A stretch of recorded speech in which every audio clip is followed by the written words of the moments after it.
वैशंपायन जी कहते हैं, जन्मेजय तदंतर पूर्व और पश्चिम दिशा में आमने सामने खड़ी हुई दोनों ओर की सेनाओं को देखकर भूत, भविष्य और वर्तमान तीनों कालों का ज्ञान रखने वाले भगवान व्यास ने एकांत में बैठे हुए राजा धृतराष्ट्र के पास आकर कहा, राजन, तुम्हारे पुत्रों तथा अन्य राजाओं का काल आ पहुंचा है।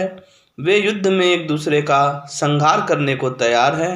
बेटा, यदि तुम इन्हें संग्राम में देखना चाहो तो मैं तुम्हें दिव्य दृष्टि प्रदान करूं।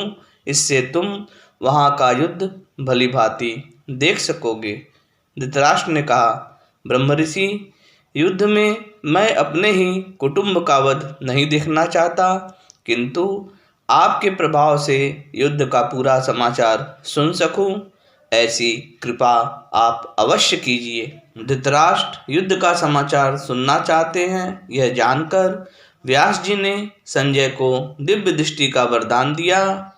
वे धृतराष्ट्र से बोले, राजन, यह संजय तुम्हें युद्ध का वृत्तांत सुनाएंगे। संपूर्ण युद्ध क्षेत्र में कोई भी ऐसी बात न होगी जो इनसे छिपी रहे।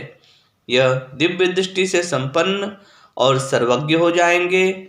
सामने हो या परोक्ष, दिन में हो या रात में, अथवा मन में सोची हुई क्यों न हो, वह बात भी संजय को मालूम हो जाएगी। इन्हें शस्त्र नहीं काट सकेगा, परिश्रम कष्ट नहीं पहुंचा सकेगा। यह इस युद्ध से जीता जागता निकल आएंगे। मैं इन कौरव और पांडव की कीर्ति का विस्तार करूंगा।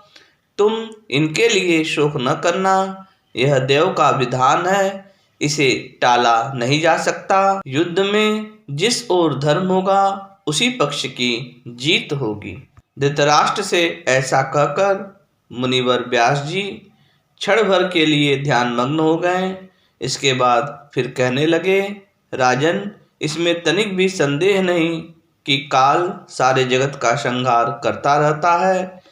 यहाँ सदा रहने वाला कुछ भी नहीं है। धृतराष्ट्र ने कहा, तात, सारा संसार स्वार्थ से मोहित हो रहा है।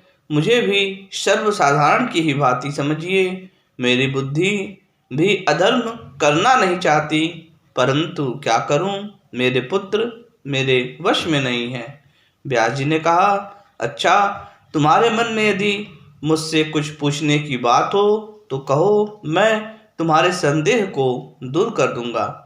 धृतराष्ट्र ने कहा, भगवान, संग्राम में विजय पाने वालों को जो शुभ शकुन दृष्टिगोचर होते हैं, उन सबको मैं सुनना चाहता हूँ।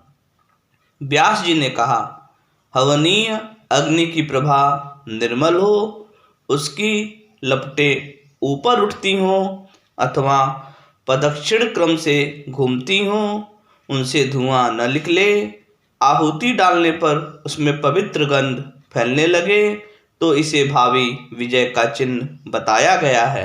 हे भारत, जिसके पक्ष में योद्धाओं के मुख से हर्ष भरे वचन निकलते हों, उनका धैर्य बना रहता हो, पहनी हुई मालाएं कुमलाती न हो, वे ही युद्ध रूपी महासागर को पार करते हैं। इस प्रकार कहकर भगवान वेदव्यास चले गए और यह सब सुनकर राजा धृतराष्ट्र विचार में पड़ गए। जय श्री कृष्ण।